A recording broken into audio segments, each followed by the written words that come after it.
penting 8 jam terpenuhi. Ini mohon maaf nih lagi agak flu nih. Ya, hati-hati harus jaga jarak mungkin. Oh iya, bukan flu sih. Selamat bertemu dengan channel Madar OE dan gitu ya. episode kali ini kita akan ngobrol-ngobrol dengan salah seorang YouTuber, Erik Rahman. Selamat mengikuti.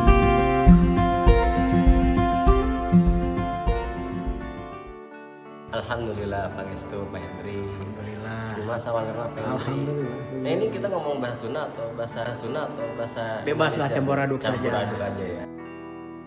Dikenal di mana-mana bahasa Sunda juga. Jadi Mudah-mudahan campur aduk tidak semakin masalah. mendunia ya. Iya. Kang Hendri ya. Tuh. Kalau saya sih ya alhamdulillah masih bekerja ya saya menjadi karyawan swasta kan di salah satu software consultant di Bandung ya. Kantornya di Bandung. Kantornya di Bandung, kalau pusatnya di Bali, ada juga cabang di Jogja, di Vietnam, dan saya sebagai ya analis programmer lah di kantor itu Pak. Analis programmer itu lebih ke coding ya, coding jadi bikin software gitu. Ya adalah sedikit kerjaan untuk menganalisis sistem gitu ya. Tapi lebih banyak di coding sih, di pemrogramannya seperti itu. Oh, jadi coding juga ya? Ya, coding juga Pak. Oh, gitu ya.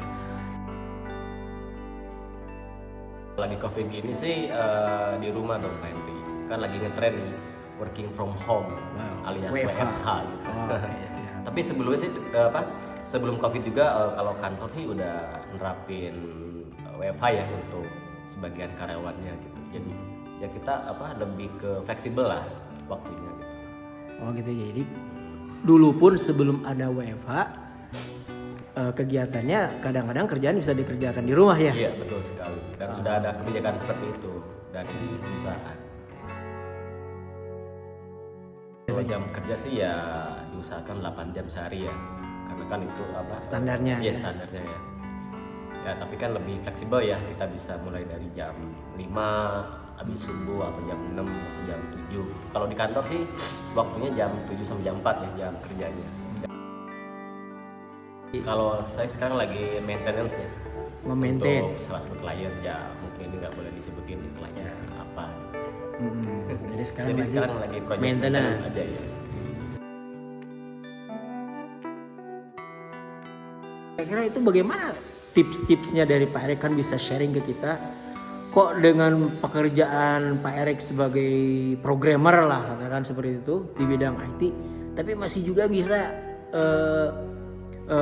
menghafal gitu ya, menghafal beberapa sampai berapa juz Pak Erik, sampai 10 juz ada ya? Enggak. Sedikit saya hafalannya. Gitu lagi. 30 juz aja ya. Bukan 31 kan? Ketinggalan bohong dalam 31 juz. 32. Nah, itu bagaimana tuh caranya tuh? Tips-tipsnya berbagi dong sama kita, ini gimana caranya? Ya alhamdulillah ya.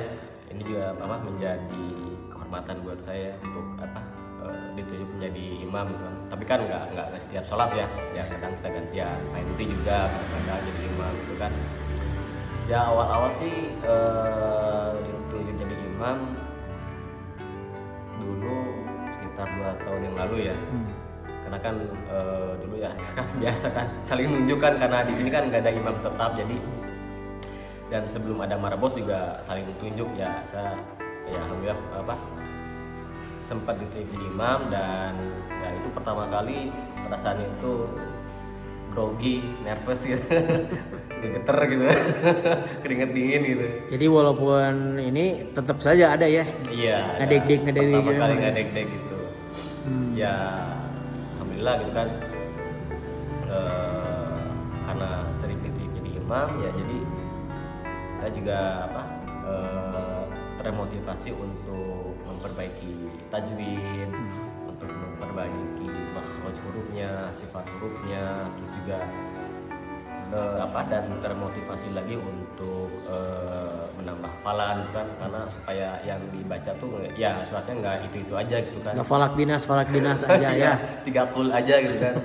Ya saya dikit-dikit nambah hafalan, terus juga ya karena apa?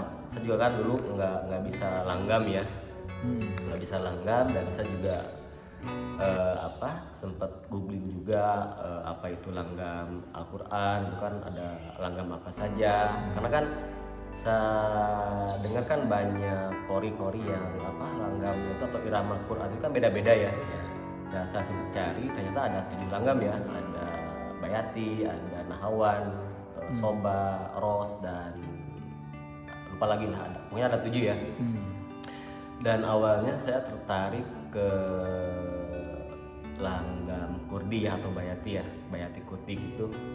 Nah tapi terakhir ini saya lebih seneng lagi pakai langgam nahawan gitu kan, yang dipakai sama Isyari Rosid.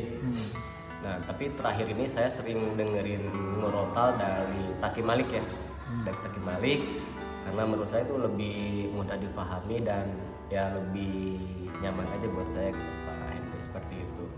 Oh gitu ya. Baik. Nah jadi selain tadi mempelajari lagam-lagam gitu ya, itu untuk memaintain hafalan agar tidak sering lupa itu bagaimana tuh Pak? Nah, kalau Di tengah-tengah kesibukan Pak Erik loh sebagai seorang programmer IT. Nah awalnya itu kan dulu kalau lagi ngoding ya, saya kan dengerin lagu ya dulu sebelum hijrah. Dulu ngerok atau ngejazz atau ya, apa? dulu Ngedangdut. sih, ya dulu kan saya nggak pernah ke masjid ya kan ya, sholat di rumah gitu ya. Kalau kata Ustadz Yana istilahnya itu Solehah. laki-laki solehah gitu. Nggak pernah ke masjid.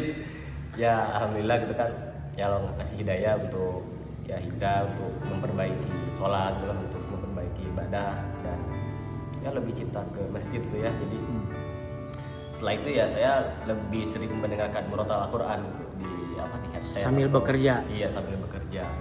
Awalnya sih ya karena mungkin dulu nggak pernah dengerin Al-Quran, jadi ya agak gimana lah, mungkin panas ya, banyak setan di dalam gitu. Jadi ya lama-lama ya alhamdulillah nyaman juga gitu kan, nyaman juga. Awal-awal dengerin sih ya pengen ngikutin tapi susah gitu Pak. Pengen ngikutin tapi susah gitu. Nah, itu sebelum saya mengenal langgam-langgam itu. Ini pengen ngikutin irama tapi kok nggak bisa gitu ya. Ya karena keseringan dengar ya, dan sempat googling juga ada beberapa langgam Al-Quran ya alhamdulillah dikit-dikit gitu kan. Ya seperti dengerin lagu lah kan.